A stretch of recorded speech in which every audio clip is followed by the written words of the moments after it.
Hey, back on SportsBit Betting Insight today. Pauly and Teddy, SportsBit 2.0. Here we go. Big game breakdown. It starts the day tomorrow, 12:15 Eastern, Oklahoma and Rhode Island. No surprise. Everyone thinks Oklahoma stinks. Nothing but Rhode Island money. They're up to 2 and 158 the total. What a horror show for Oklahoma after December. They haven't won a road game since 2017. They've lost 10 straight away from home. They're 2-8 in their last 10.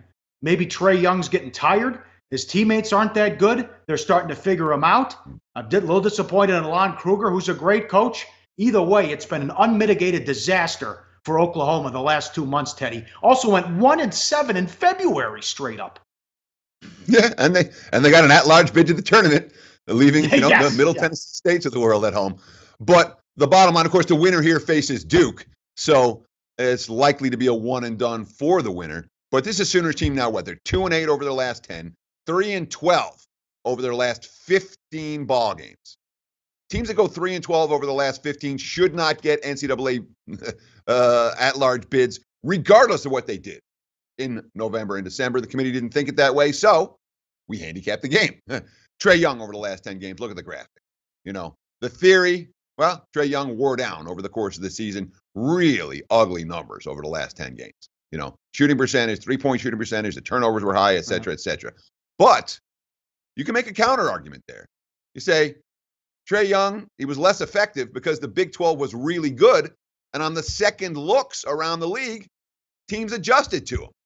I think there's some truth to that. And, of course, the concept of Oklahoma being an exhausted team right now, well, they've only played once in the last 13 days. They will be relatively fresh for this one. Yeah, and they lost in the first round of the Big 12 tournament, got beat by Oklahoma State. So how about Lon Kruger, the head coach? Quote, this year is probably as unique as any we've ever had in terms of getting off to such a hot start. And then kind of the other extreme where all of a sudden we're not making shots. We're not energized. We're not doing the things that making the shots earlier provided us. As a group, we got kind of codependent on making shots. That provided energy.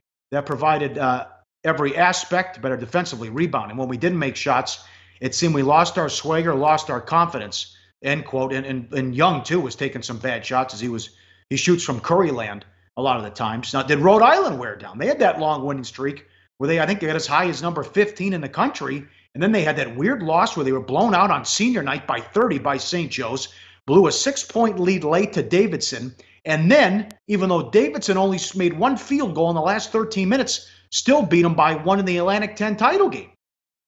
Yeah, I mean, Rhode Island certainly hasn't been making anybody money. 4-4 straight up, 2-6 against the spread to close out the regular season and conference tournament action. And we talked earlier in the show about Stan Van Gundy. And Stan Van Gundy kind of gets this guy starting to tune him out as the season progresses. Danny Hurley's, he's an intense coach, an intense head coach. Yeah. The team played intense defense.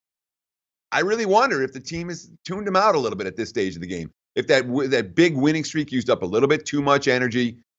I'm not sold on Rhode Island as being the better of these two teams, even though they are the favorites in this ball game. But there's something that really works well for Rhode Island when it comes to the matchups, and that's their two guards. The senior guards, Ed Matthews and Jared Terrell.